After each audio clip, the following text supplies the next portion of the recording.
Welcome to this lesson on control charts for variation. In this video, we will focus specifically on R charts and S charts, which are essential tools for understanding and monitoring the spread or variability of a process. Whether you are new to quality control or looking to refresh your statistical knowledge, this guide will walk you through the core concepts.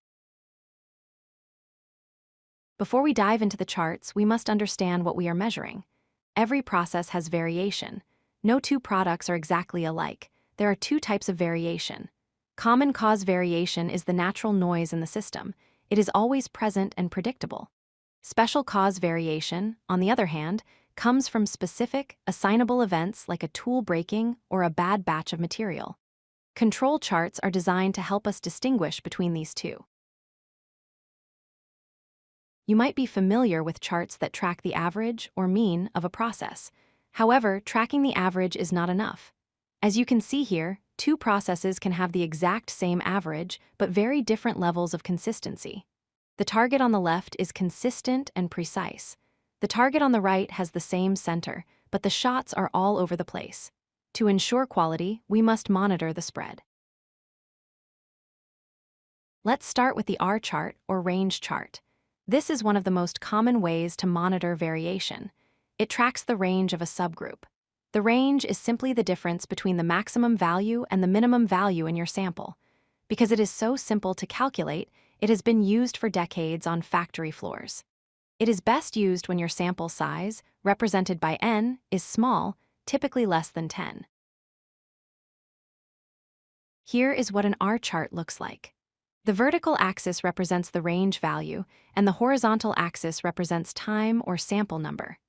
We have a center line, which is the average of all the ranges, and two control limits, the upper control limit, or UCL, and the lower control limit, or LCL. If points stay within these limits, the variation is stable. If a point jumps above the upper control limit, like the red dot shown here, it indicates that the process variation has suddenly increased. Now let's look at the S chart. S stands for sample standard deviation.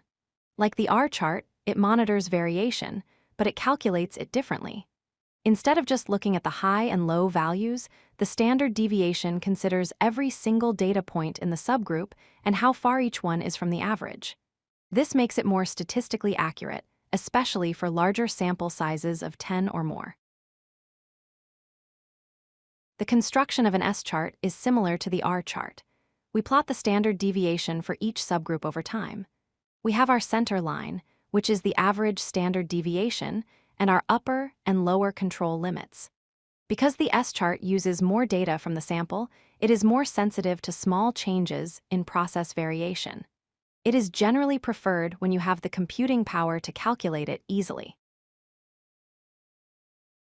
So, which one should you choose? Here is a simple comparison. The R chart is simple to calculate and works great for small sample sizes under 10. It is efficient enough for detecting large shifts. The S chart is more complex to calculate but is much more efficient. It is the best choice for sample sizes of 10 or greater, or when you need to detect smaller shifts in variation. Modern software usually defaults to S charts for this reason. How do you read these charts to take action? A process is considered out of control if you see specific patterns.